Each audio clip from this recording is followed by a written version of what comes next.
दोस्तों, फाल्गुन की पूर्णिमा की वह पावन रात जब आसमान में चांद अपनी पूरी आभा बिखेरता है, जब हवा में बसंत की खुशबू घुली होती है और हर गली मोहल्ले में लकड़ियों का ढेर सज चुका होता है, तब हम सब मिलकर मनाते हैं होलिका दहन। यह सिर्फ एक अग्नि प्रज्वलन नहीं है, यह बुराई पर अच्छाई की विजय का प्रतीक है। यह विश्वास की जीत की कहानी है। यह आस्था की वह लौ है जो हजारों सालों से जलती आ रही है। होलिका दहन की कथा हमें ले जाती है उस समय में जब धरती पर अत्याचार का अंधेरा छाया हुआ था। असुर राजा हिरण्यकश्यप अपने अहंकार में इतना डूब चुका था कि वह स्वयं को भगवान मान बैठा था।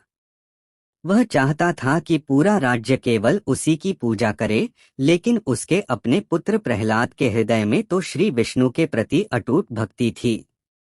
पिता ने पुत्र को समझाने की कोशिश की, डराया, धमकाया, लेकिन जब भक्ति सच्ची हो तो उसे कोई डिगा नहीं सकता। अंततः हिरण्यकश्यप ने अपनी बहन होलिका की सहायता ली, जिसे वरदान प्राप्त था कि अग्नि उसे जला नहीं सकती। योजना बनी कि प्रहलाद को गोद में लेकर वह अग्नि में बैठेगी और भक्त का अंत हो जाएगा। लेकिन उस रात हुआ कुछ और ही। अग्नि जली, लपटें आसमान को छूने लगीं, लोग देख रहे थे कि अब क्या होगा। परंतु जिस शक्ति पर अहंकार था, वह शक्ति सत्य के सामने टिक नहीं पाई। होलिका अग्नि में भस्म हो गई और प्रहलाद सुरक्षित बाहर निकल आए। यह दृश्य केवल एक चमत्कार नहीं था, यह संदेश था कि जब आस्था सच्ची हो और मन निर्मल हो, तब स्वयं ईश्वर रक्षा करते हैं। यही कारण है कि होलिका दहन की अग्नि में हम अपने भीतर की बुराइयों, अहंकार, ईर्ष्या, क्रोध और द्वेष को जलाने का संकल्प लेते हैं।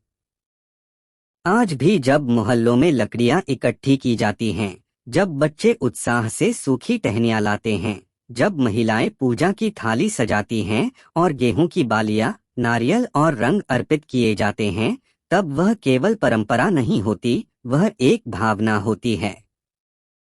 अग्नि की परिक्रमा करते समय हर व्यक्ति मन ही मन प्रार्थना करता है कि उसके जीवन की नकारात्मकता इसी अग्नि में समा जाए और आने वाला समय खुशियों से भर जाए।